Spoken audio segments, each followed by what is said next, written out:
session, just a few minutes with Jesus, the fact that he does not accept excuses. We're in Luke chapter 9, 57. We're going to begin there. Verse 57, we'll begin there. And as they were walking along, someone said to Jesus, I will follow you wherever you go. But Jesus replied, foxes have dens to live in, and birds have nests, but the Son of Man has no place even to lay his head.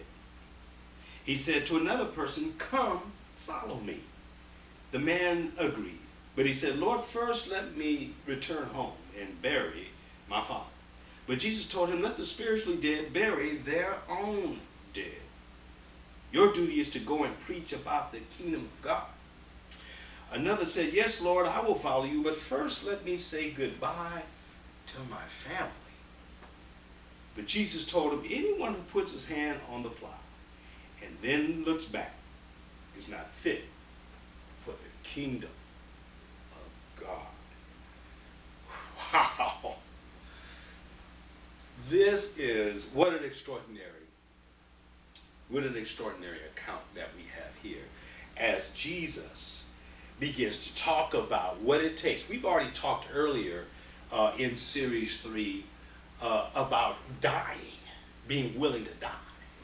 And this is very consistent with that. You know, you could get jaundiced practically in seeing Jesus in this particular experience, because you have persons who say, I'm willing to follow you. You know, what do I have to do? I'm ready to go. Just one little caveat. I need to bury my dad. Wow. You know, I mean, obviously, yeah, let him go, you know, let him bury his dad. I mean, what greater call could there be? Let him bury his dad. But we don't see that kind of response with Jesus. Not whatsoever. It's quite the area. It's harsh, it's brutal, it's cold, it seems. And not only that, what about the one that says, yeah, but I have some things that I need to do with my family first? Wow.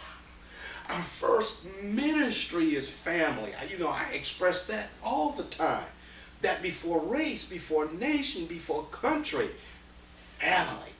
And how high family is with God. It's numero uno with him in terms of ministry. How I love to tell couples, how I love to tell a wife that her husband is her first ministry. And how I love to tell a husband, your wife is your first ministry. I love to say that. And so here's somebody saying family. And with that, it meets repudiation from Jesus. To say, not just the fact that, if you're looking back, that's just not going to make it in terms of ministering. If you look back, if your person looks back, that's not going to make it in terms of a good relationship with me. He says you're not even fit for the kingdom of God. Wow. Why? Look, what this text is really about is the fact that those persons in the examples haven't made the God of the universe. They have not made him first. They're following out of their sense of duty. They're following out of their sense of religion, or they're following out of something else. But they're not following because he's preeminent. How do we know that? How do we know that? Because of the way it has been stated. Look how it's been stated. It has been stated, first, let me go bury my father. Or first, let me go, or let me respond to my family. This is what should happen. You lay out the circumstance. My father's died. Lord, I place myself in your hands. I desire to go bury my dad. But if that's not what your desire is, let's go. See, that's a completely different spirit. That's a completely different attitude.